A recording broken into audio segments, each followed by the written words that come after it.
All right, what's going on, everybody? I'm Jamal Bandy of Prescribed Truth, and I seek to distribute the truth that the doctor prescribes to the church and the world today. As you see on the screen, and as you could see or tell by the title, I'm giving my thoughts on the synod that was done by the Founders Ministries called By What Standard? Man, I just got around to watching this thing, and it's about over an hour long.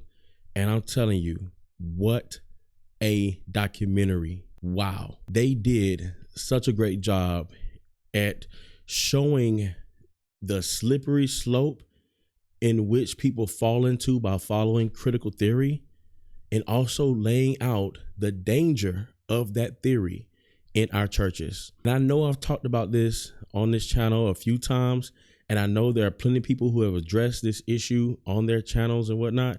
But if you haven't seen that documentary, you need to watch it. I'm going to put a link in the description of the documentary. Please check it out. Please check it out. It is worth your time if you're interested in knowing what's going on with this ideology of critical theory and intersectionality. While from the voices that were on there, and also showing those who are proponents of this idea, showing how there's one guy who talks about how it's a set of analytical tools when they was trying to pass Resolution 9. Well, not trying to pass, they passed it. But the guy who was a proponent of this, who introduced it on the floor, he was saying how it was a set of analytical tools. But then you hear him in other settings talking more on these issues, and it is clear. It is clear that this is not a set of analytical tools, but it is a worldview. A worldview, a way you see the world through the lens of critical theory, and not the Bible. Not the Bible. Seeing sin in a way that's through the lens of critical theory and not the scriptures. It is absolutely clear. And what I like about it is how they, in the documentary, they showed Tom Askell offer an amendment to the resolution. And just to make it clear, and I know to you guys who are proponents of social justice and critical theory, that it may seem like it was a hostile amendment, but it wasn't. It was basically making it clear that the root of this, the origin of this, is coming from an atheistic worldview, Marxism. And it is. This whole idea of critical theory comes from Marxism. It stems from Marxism. You're taking an idea and a concept that comes from Marxism and applying it to race. That's what we're doing, and applying it to the culture, if you will. That's what we're doing. So cultural Marxism, if you will.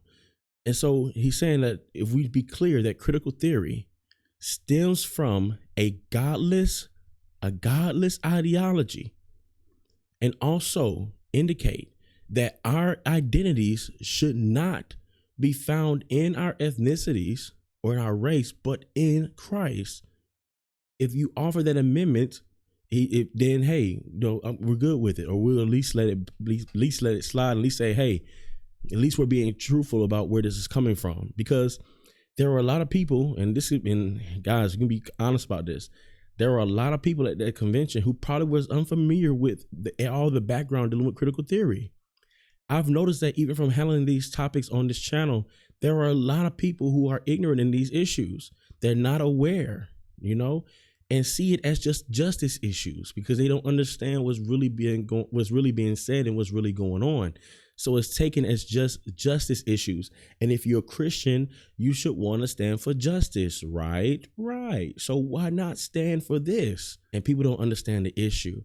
And so it was a fair amendment, but the gentleman who was proposing it rejected it.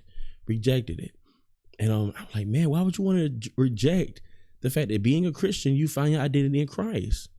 If it's just a set of analytical tools. And he said that this is not trying to usurp the gospel, but the gospel is above all. Well, if the gospel is above all, then our identity is in through Christ, because that's above all. Oh man, it was just a lot, man. But it was good to see how this ideology just leads to a slippery slope into all these other ideas that are out there other than dealing with race. And I like what Vodi Bakum said on there, that if you are a proponent for critical race theory, then you're going to be by default a proponent for this critical theory concerning LGBTQ and women in the pulpits. All these other critical theories that are out there, that's coming that seeks to make a distinction between oppressed and oppressor, because there are disagreements, and what is allowed and what isn't, and what is and what isn't, and so on and so forth. You're going to have to be okay with all of that.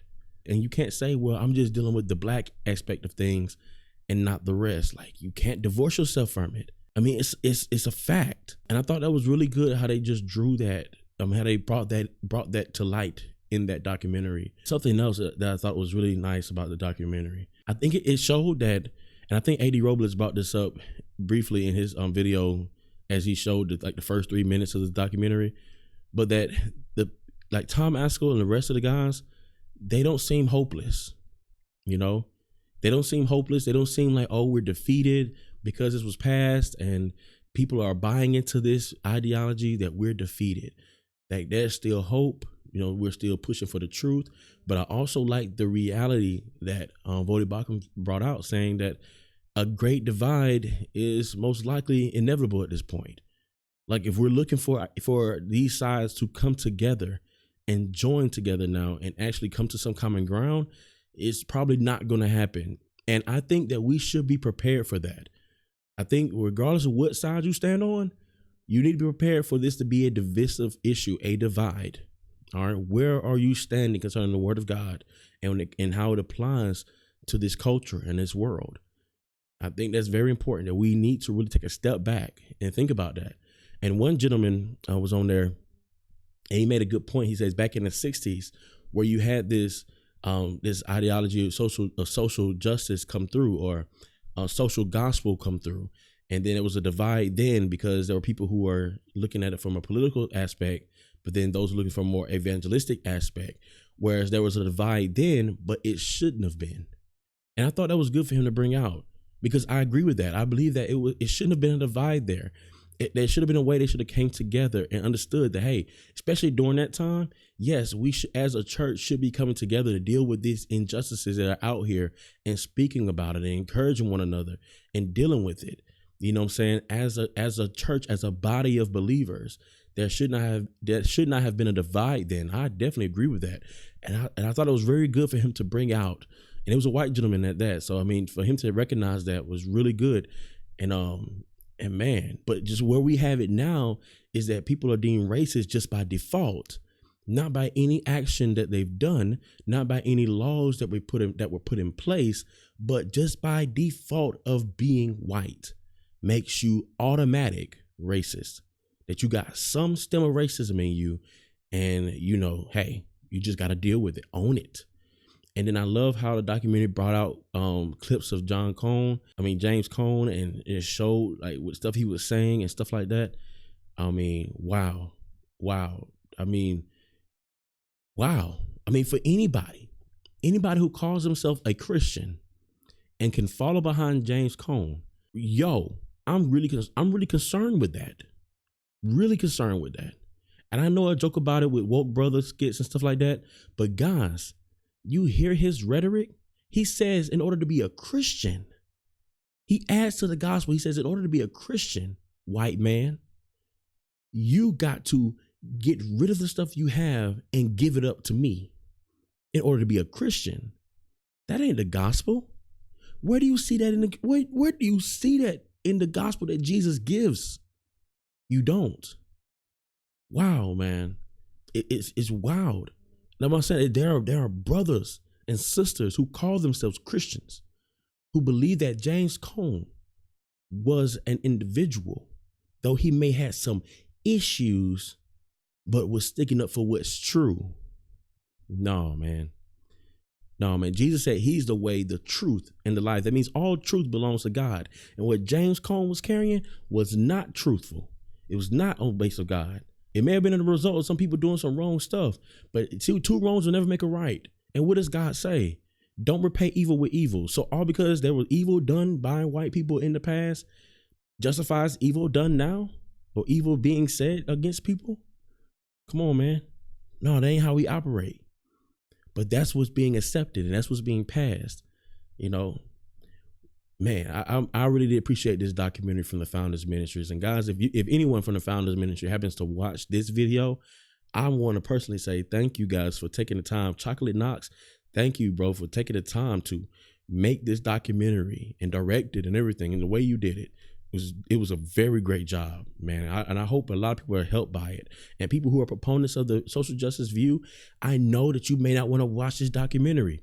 I know you're going to try your best not to watch this, but I implore you to fight that urge to just denounce everything that's against your idea and just watch it.